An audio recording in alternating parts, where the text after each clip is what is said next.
Salomatlik har birimizning ulkan boyligimiz. Xizmat faoliyati murakkab sohalardan biri hisoblangan. Ichki ishlar organlari xodimlarining sog'lig'idagi muammolarga to'g'ri tashxis qo'yish va muolaja qilish maqsadida hududiy ichki ishlar organlarining tibbiyot bo'limi mutaxassis shifokorlari har bir hududda faoliyat olib borishyapti.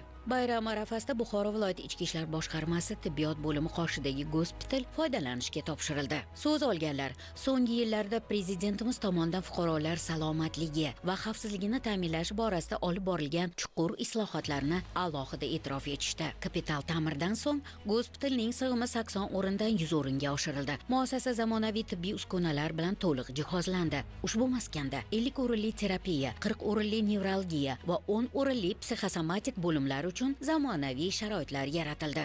Tadbir ishtirokchilari yangi gospitalda yaratilgan sharoitlar, tibbiy xizmat sifati va ish samaradorligini oshirish choralari bilan tanishish chog'ida mas'ullar bilan xodimlarning sog'lig'ini muhofaza qilish, malakali tibbiy yordam ko'rsatish va reabilitatsiya xizmatlarini kengaytirish masalalarini muhokama qilishdi.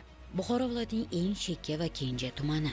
Shuning barobarida mamlakat iqtisodiyotida strategik jihatdan muhim rol o'ynovchi Qorovulbozor tumanida ham so'nggi yillarda islohotlar shiddati juda yuqori. 25 mingga yaqin aholi, o'z navbatida aytish mumkinki, 20 dan ortiq millat vakillari istiqomat qilib kelayotgan Neftchilar shaharchasida bugun hayot qizg'in davom etmoqda. Bu tumanning ijtimoiy iqtisodiy yuksalishida bosh omil esa fuqarolarning osoyishta, xotirjam turmush sharoitiga egaligi bilan chambarchas bog'liq. Ichki ishlar xodimlari tomonidan har bir fuqaroning murojaati e'tiborda. Kelib tushgan har qanday chaqiriqqa tezkor munosabat bildirilishi ham aholi ko'nglidagi xotirjamlikni ta'minlashda bosh mezon bo'lmoqda.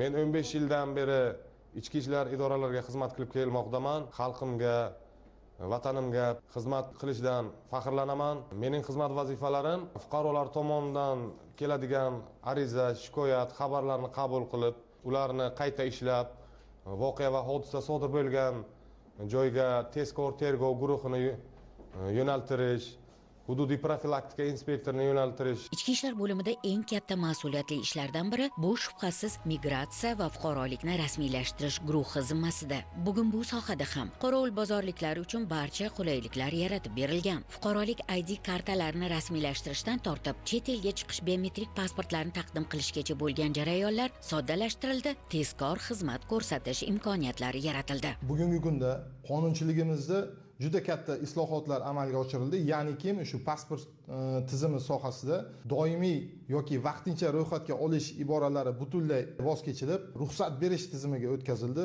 Pasportni almashtirish, ya'ni biometrik, eski namunadagi biometrik pasportlarni yangi namunadagi identifikatsion ID kartalarga almashtirish jarayoni ham bir qator soddalashtirilgan tartibda amalga oshirilmoqda. Ya'ni ekstraterritoriallik rejimi asosida. Profilaktika inspektori bu bevosita xalq bilan ishlaydigan, o'z mahallasidagi aholi muammolariga yelkadosh bo'ladigan, hatto hudud taraqqiyotiga hissa qo'shadigan soha vakiliga aylandi. Xulosa qilib aytadigan bo'lsak, oldiga katta maqsadlarni qo'ygan xalq millat borki, avvalo uning uchun eng qadrli ne'mat bu tinchlik. Mana shu yo'lda xizmat qilayotgan Cho'lquvorlar shaharchasi fidoyilari esa yurt ravnaqiga ham ulush qo'shishmoqda.